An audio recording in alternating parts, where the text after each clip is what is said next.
conflict at the moment, but he may arrive in time for some one-on-one discussions with you. But I'll make a few remarks that I hope will put this in perspective for you.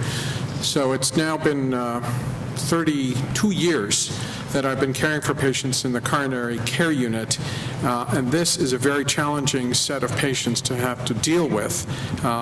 Those who've had an out-of-hospital cardiac arrest often have these horrible neurologic outcomes despite a successful resuscitation. It is not a surprise to me that those who had a shockable rhythm were actually the ones who were more successfully treated. That's usually what we see. It isn't a surprise to me that there is more bradycardia when you cool a person to 32 degrees instead of 34 degrees, since that is what happens with hypothermia.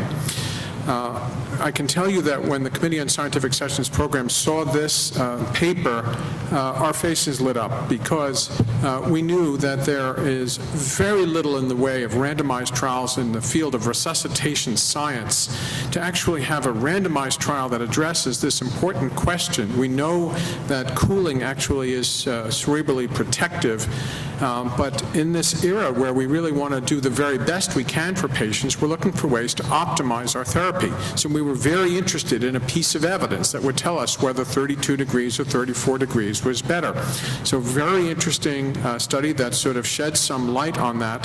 Please recognize how difficult it is to do such a study in the hectic circumstances of a cardiac arrest. So I find this extremely encouraging, and I look forward to having more trials in this area, because I think it's going to help refine this important therapy for our patients who suffer these very serious events.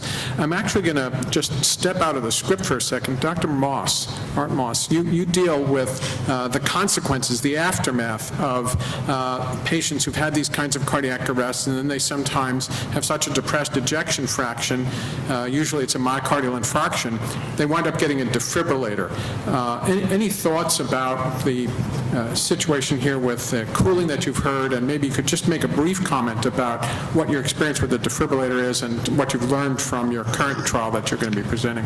Well, we certainly all know there are individual cases who have had hypothermia who have had dramatic results of recovery, and so doing a randomized trial is really very, very important.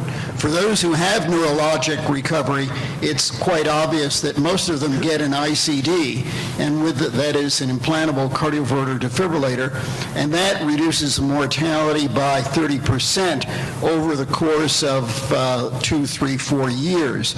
So there is this association of trying to improve, limit the neurologic damage with the hypothermia, and then combine that with subsequent defibrillator therapy, ICD therapy. So in accord with the importance of this combined therapy, and I think we need more randomized trials of this type, larger scope, that would be very important.